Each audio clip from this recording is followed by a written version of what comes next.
Canal road nursery चौक पर ख्वाजा सराओं ने तुलबा को लूट लिया। डॉल्फिन टीम 15 की कॉल पर मौका पर पहुंच गई। डॉल्फिन ने वारदात करने वाले ख्वाजा सरा के गैंग के सरगना को गिरफ्तार कर लिया, साथ ही मौका से फरार। ख्वाजा सरा का वलजी भी दो तरफा ब्रिज पर राहगीरों से वारदात कर चुके हैं। तर्जमान डॉल्फिन तुलबा यूनिवर्सिटी आने जाने के लिए मूमन इस ब्रिज को इस्तेमाल करते हैं। तर्जमान ख्वाजा सरा जबरदस्ती धूस नौसरबाजी से मोबाइल कैश छीन लेते थे। गिरफ्तार शीमेल ने गुज़िश्ता शब भी शहरी से 15,000 रुपए छीने थे। मुतासरा शहरियों ने ख्वाजा सरा की शिनाख्त कर ली। ताल्लुक लिया से है। तर्जमान डॉल्फिन गिरफ्तार शीमेल तैयब उर्फ आयशा से मोबाइल एयरबड्स बरामद करके मजीद तफ्तीश के लिए चौकी एल ब्लॉक के हवाले। ख्वाजा सरा के फरार होने वाले साथी की तलाश के लिए मकामी पुलिस मसरूफ़ अमल है। अस्सलाम वालेकुम, मेरा नाम मोहम्मद नईम है और मैं यूनिवर्सिटी से वापस आ रहा था। केनाल व्यू गेट 1 के बिल्कुल सामने ब्रिज के पास ये दो ख्वाजा सरा खड़े थे,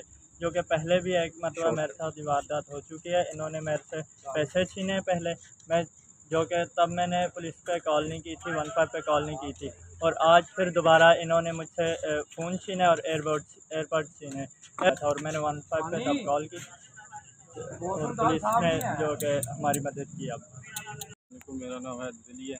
मैं केनाल व्यू के पुल से गुजरा था, वहाँ पे दो ख्वाजा साहब खड़े हुए थे। उन्होंने मेरे मारा भी और पैसे भी छीने हैं। कितने पैसे छीने? 15,000 रुपये उन्होंने मेरे से छीन लिया। ठीक है। उन्होंने टिक्के भी दिए हैं और मुझे इंसाफ चाहिए।